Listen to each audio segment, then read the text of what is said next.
Practices గురించి మీరు మాట్లాడారు. ఏంటి గతంలో లీడర్ ఆఫ్ ది హౌస్ అంటే ముఖ్యమంత్రి కాబోయేటువంటి వ్యక్తి, తర్వాత ప్రతిపక్ష నాయకుడు చేస్తాడు, ఆ తర్వాత మంత్రులు చేస్తారు అనేటువంటిది కరెక్టే. కానీ మీరు ప్రతిపక్ష నాయకుడు కాదే. ఇక్కడ ప్రతిపక్షంలో ఉన్నటువంటి పార్టీకి సంబంధించినటువంటి నాయకుడు మీరంతే.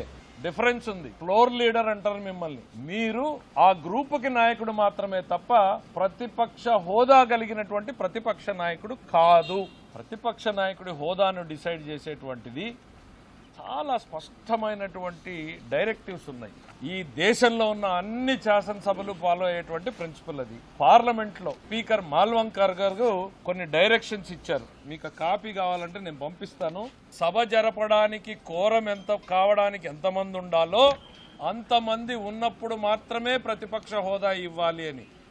అది కూడా ఎంత అనేది కూడా అందులోనే స్పష్టం చేశాడు. 1/10 of the house.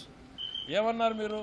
చిటికేస్తే Chandrababu Naidu గారు ఉన్న వెనకాల 5 మంది వస్తే చంద్రబాబు నాయుడు గారికి ప్రతిపక్ష హోదా ఉండదన్నారు. ఆ రోజు మీకు తెలుసు కదా 10% అనేటువంటిది.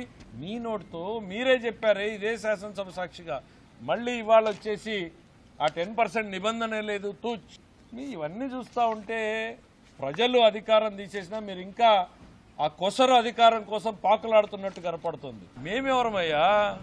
ఇచ్చేది స్పీకర్ గారు, ఇవ్వాలా లేదా అని డిసైడ్ చేసేది ప్రజలు. మీకు ప్రజలు తీర్పు ఇచ్చారు. మీరు ఇంకా పార్టీలు ఇంకా నేను అధికారంలో ఉన్నాను అన్నట్టు బెదిరించే వైఖరిని మానుకోండి.